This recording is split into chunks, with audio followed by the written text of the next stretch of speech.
Mag-wiring tayo ng start-stop motor control. Mayroon tayong schematic diagram dito para ito yung sundan natin para pagdating ng actual wiring natin dito sa start-stop, madali yung masundan. Gumamit tayo dito ng push button, normally close, ito yung stop, normally open naman, ito yung start. Gumamit din tayo dito ng magnetic contactor, overload relay at electric motor. Mayroon tayong indicator lights dito, ang red, ito yung stop, ang green, ito yung start, at ang yellow naman, ito yung fault kapag mag-trip off si overload. So ngayon, simulan na natin ang ating actual wiring. Dito sa diagram natin, line 1 ay dito yan nakakonect sa stop natin na push button. So line 1 na supply, dito natin yan i-connect sa stop natin na push button. Next, dito na tayo sa kabilang linya ng stop natin na push button. Galing dito sa stop natin na push button, papunta yan sa ating start na push button.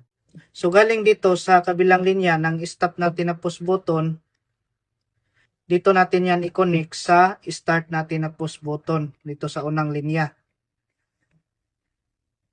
Next, galing dito sa start natin na push button, dito natin yan i-connect sa number 14 auxiliary contact sa magnetic contactor.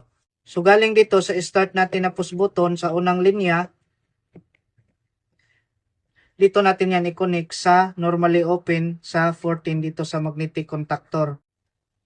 Next, dito sa kabilang linya sa ating start na push button, dito natin yan i-connect sa auxiliary contact normally open, ito ay 13. Galing dito sa pangalawang linya ng start natin na push button, dito natin yan i-connect sa normally open ng magnetic contactor dito sa 13. Next, galing dito sa 13 ng normally open, mag-connect tayo ng wire papunta sa iwan ng holding coil ng magnetic contactor. So galing dito sa normally open 13, papunta yan dito sa iwan natin ng magnetic contactor. Next, sa kabilang linya ng coil natin, ito ay papunta to ng 96 overload relay.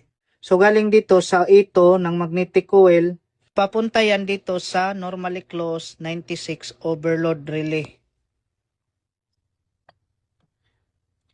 Next, dito na tayo sa 95 overload relay normally closed. Dito nakakonect yung line 2 natin na supply. Sa line 2 din na supply, dito nakakonect ang stop na valve, start na valve, at fault na valve.